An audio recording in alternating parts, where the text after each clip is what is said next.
Good morning, everyone.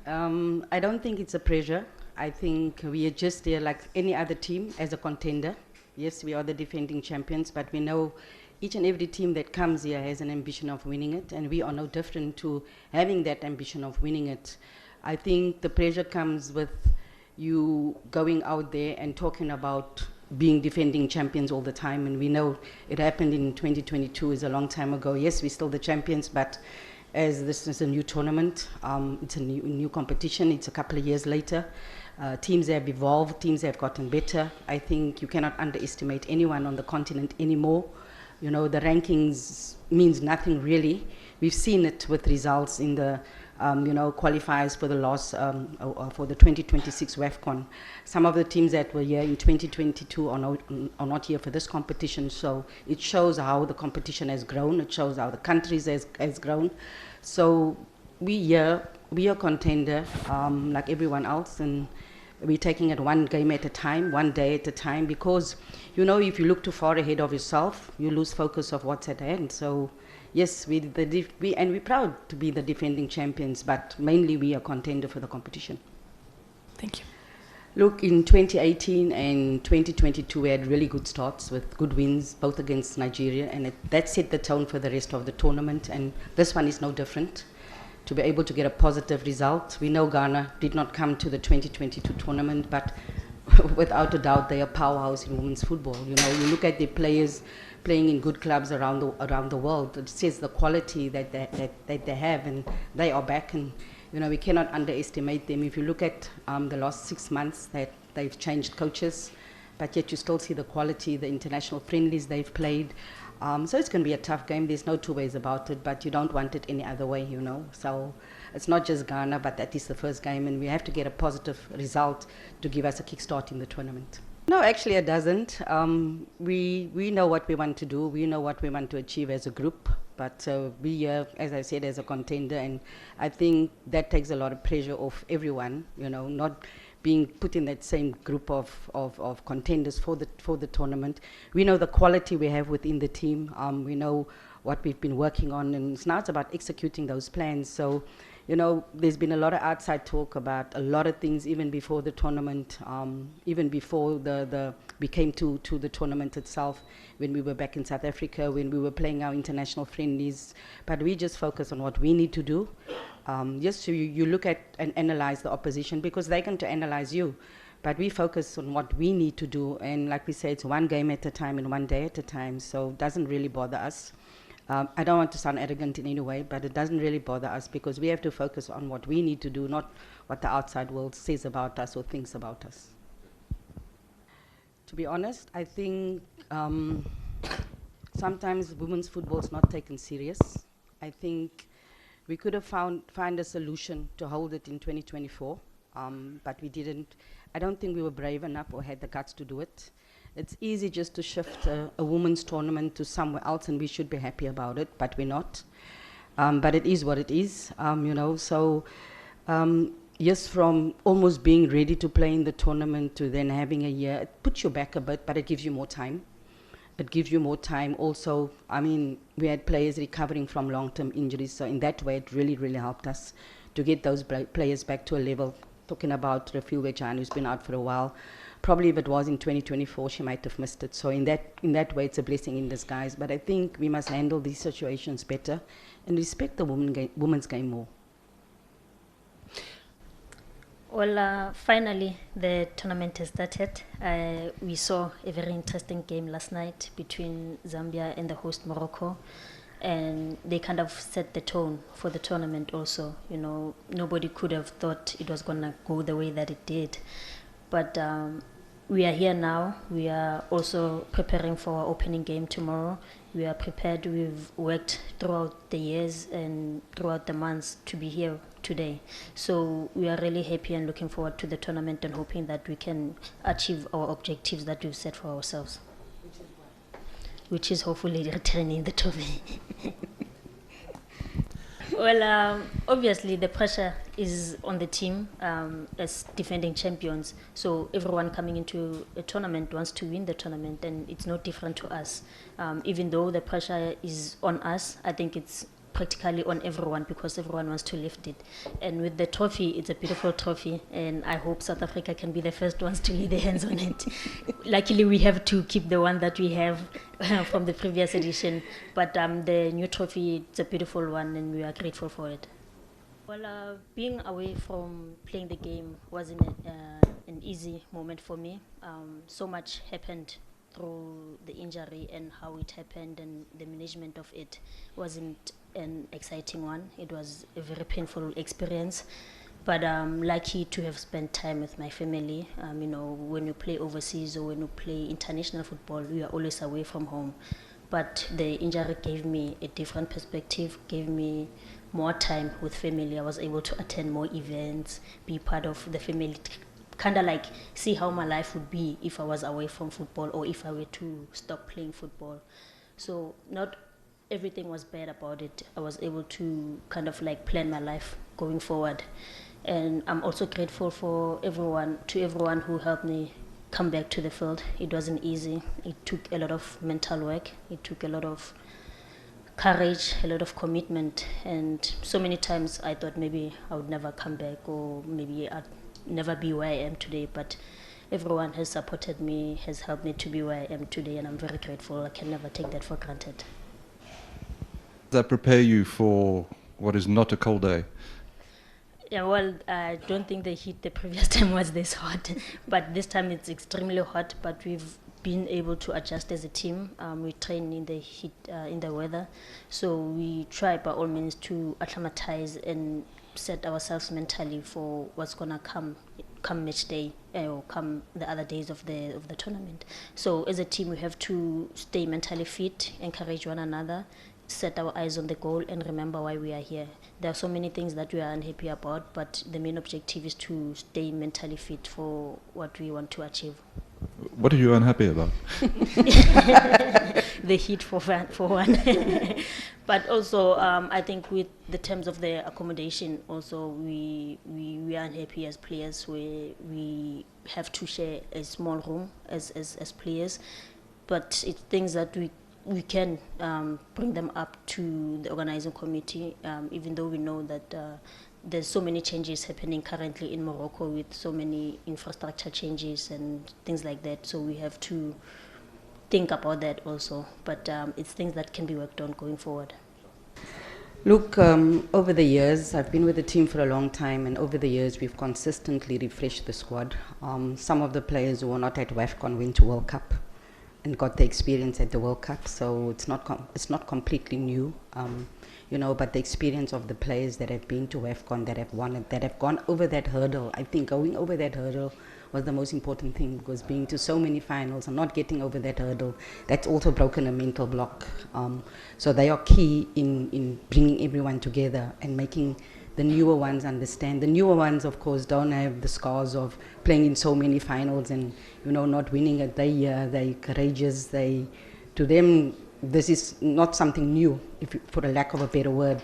They've come here, they've latched onto the senior players, they've latched onto the more experienced players, and I think that has worked really well for us in terms of how it's happened in the past. But being completely new, no, maybe 1 or 2 years that hasn't played at any global event. But you look at Fakile Magama, who's been to the World Cup but wasn't here. You look at Isetso, wasn't at the WAFCON but went to the World Cup. So the experience of that World Cup also will hold us in good stead, because we had to win our last group game to go through to the next round. We didn't get the result we wanted against Sweden. We didn't get the result we wanted against Argentina, which was leading 2-0 and throwing the lead away. After we had to make the changes with Rafili going off and Kolosa, we had to take off for tactical reasons, of course. So, that experience that they gained there is second to none. And I think that, together with the experience of the players who have been here, who have done it, I think that will hold us in good stead going forward. Well, we, as one of the senior players in the team and amongst the others, it's going to be very important for us to guide the youngsters and the new players, to teach them also the culture of the team, to teach them what to expect in this tournament, and to remind them also that it's a life-changing opportunity. Anything can happen from this tournament. For those who dream of going abroad, for those who dream of making something for themselves. This is an opportunity for them because we know this tournament is big. It's going to be broadcasted all over the world. There's going to be scouts coming in to watch talent in Africa, because we've seen over the past couple of months or years that Africa has been exporting a lot of players overseas. So I think that's one of the great things about this tournament. So it's important for us as seniors to share the magnitude of this tournament to the new ones. There's South African sporters in such a good place, World Cup champions in rugby, world champions in cricket. The women's team have done so well, and obviously you guys. I think of all of those teams, you know, like I know you've just lost your sponsor, for example, and you probably have it the hardest way.